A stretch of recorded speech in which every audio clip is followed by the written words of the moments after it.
Nonverbals are anything that communicates but is not a word. The public knows them as body language. How we dress, how we walk, have meaning, and we use that to interpret what's in the mind of the person.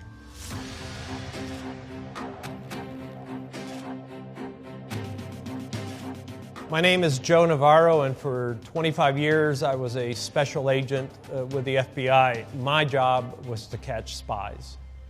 Most of my career I spent within the National Security Division. A lot of it had to do with looking at specific targets, and then it was about, well, how do we get in their heads and how do we neutralize them? Our security is based on nonverbals. We look at the person through the peephole. We look at who's behind us at the ATM machine. We know from the research that most of us select our mates based on nonverbals. So we may think we're very sophisticated, but in fact, we are never in a state where we're not transmitting information. There's a lot of myths out there.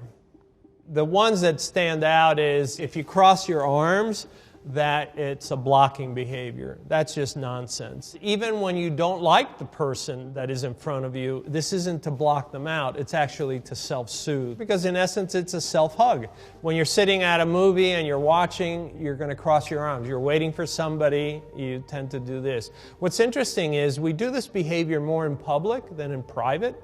The other one that really stands out is as we think about something, we may look in a certain way.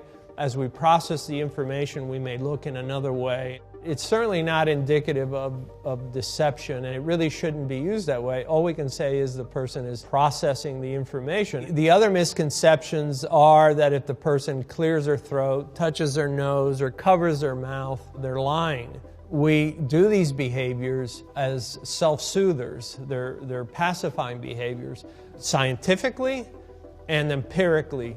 There's just no Pinocchio effect.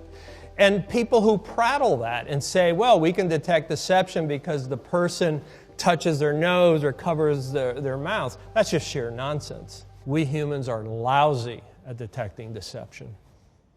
Espionage work is often nowhere near what we see in movies. And in one of the cases, we had information from another country saying, you have an American we think is actually a mole who somehow entered the United States, is able to pass as an American, but he's here working for a hostile intelligence service. And just fortuitously, he was videographed coming out of a flower shop. We're looking at the video, and everybody in our small unit, we were saying, well, there's not much there. You know, he's coming out of the shop, getting in his car.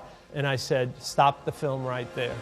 Just as he came out of the shop, he took the flowers, and most Americans tend to hold the flowers by the stalk so that the flowers are up. This individual took them and grabbed the stalk and then held the flowers so that they were facing down.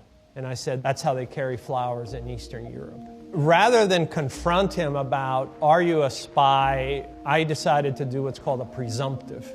So as I sat there with him, I said, would you like to know how we know?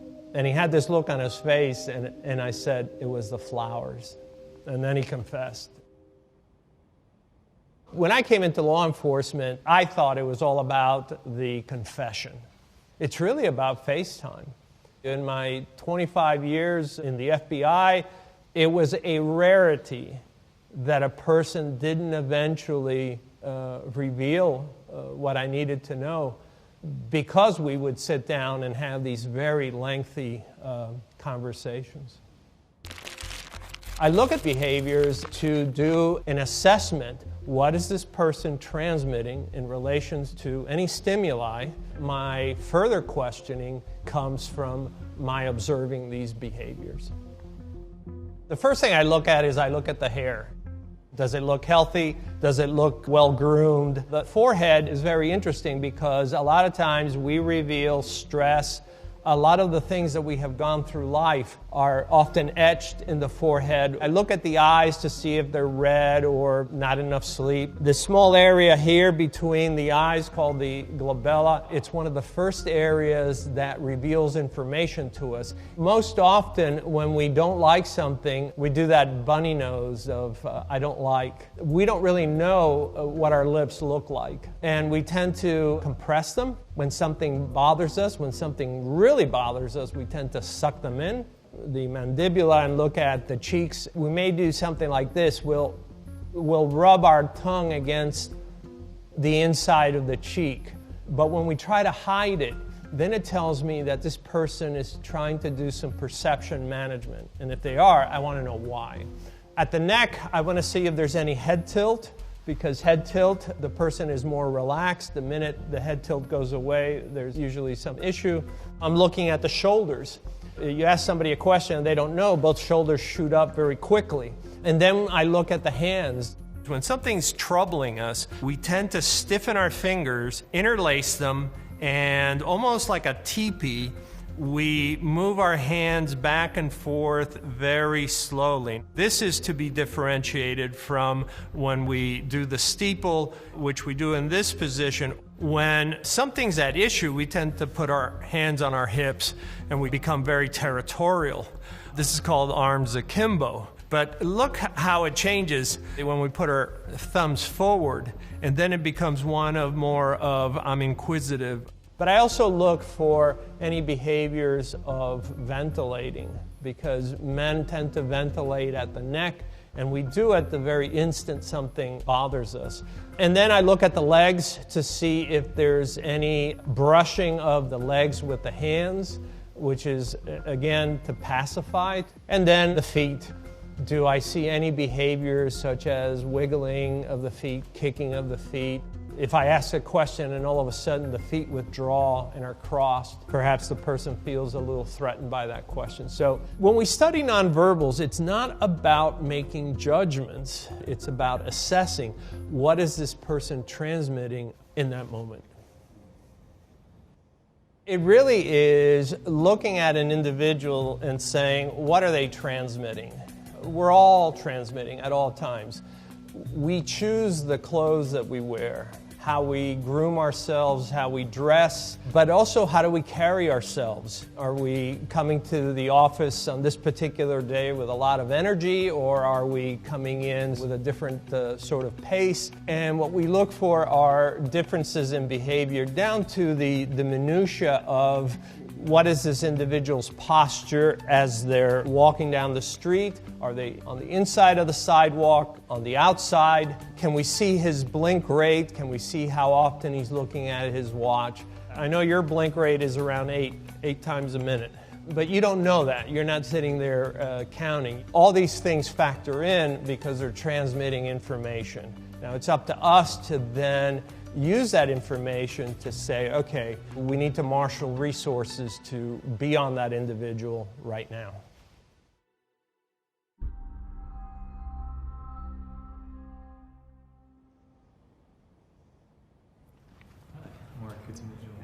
So in most Western cultures, the first time people touch is when they shake hands. Touching becomes that important because we can always remember a time when we shook hands with someone and we didn't like that. It's also the first time when our bodies release these bonding chemicals that say, I like this person or I don't like this person. So handshaking is both necessary and essential in most cultures. All right.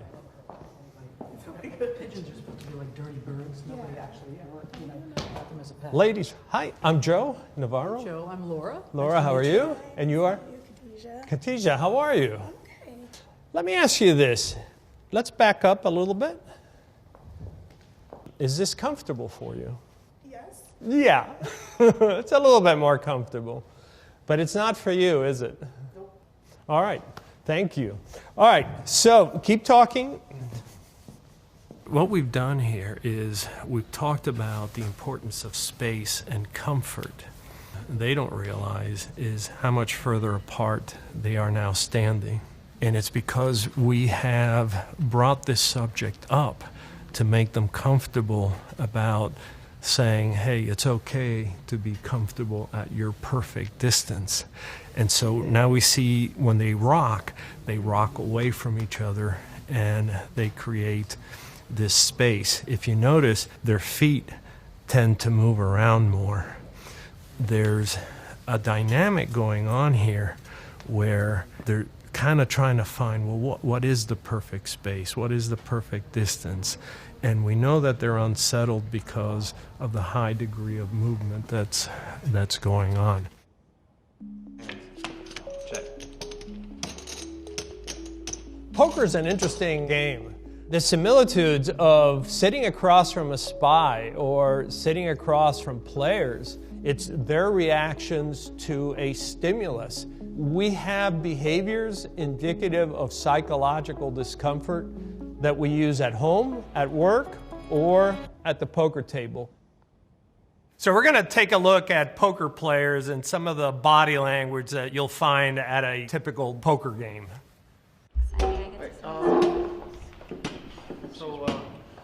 So we'll pause it right there. So one of the things that you first notice is that when a table is called, this is the first time many of them see each other.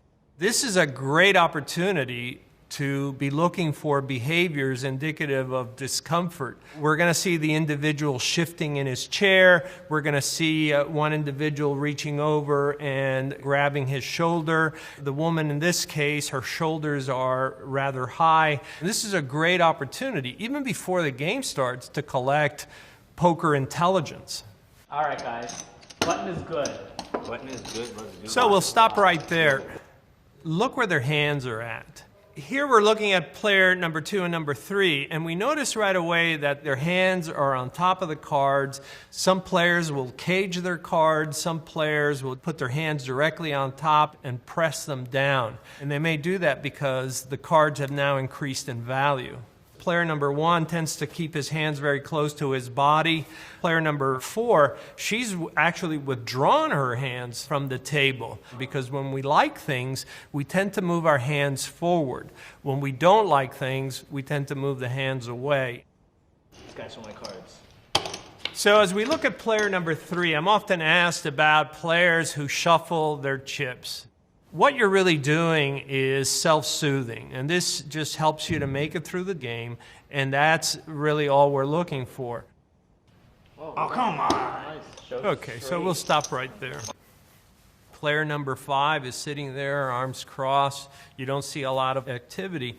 That doesn't mean he's not transmitting a lot of information. On down the line, I want to see where those thumbs of his are, because he holds them very close when nothing's going on. But does that change as the game evolves?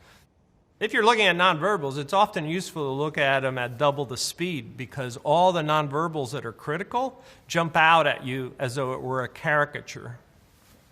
All right, so stop right there. The woman in position number 4, you see her head moving around quite a bit. Player number 3, you see a lot of activity with his hands. When we look at player number 5, now his hands are fully out. This is as far as we've seen them before. At this point, we know that he's engaged and that he's interested. Now the game is out in the open. 75 to 80% of the information we need is sitting out there. What you often see is everybody's looking at their own cards or looking at the community cards rather than looking around. You should be looking around to see, well, what was the reaction, because you're going to see that reaction again. You know, in poker, we used to say that you can have a poker face, but I countered you can't have a poker body. Somewhere it's going to be revealed. When I was in college in the early 70s, there were really no courses on nonverbal communications. You quickly realize that to a great extent, it's really about what you can interpret from behavior. And so we talk about nonverbals because it matters, because it has gravitas, because it affects how we communicate with each other. When it comes to nonverbals, this is no small matter. We primarily communicate nonverbally, and we always will.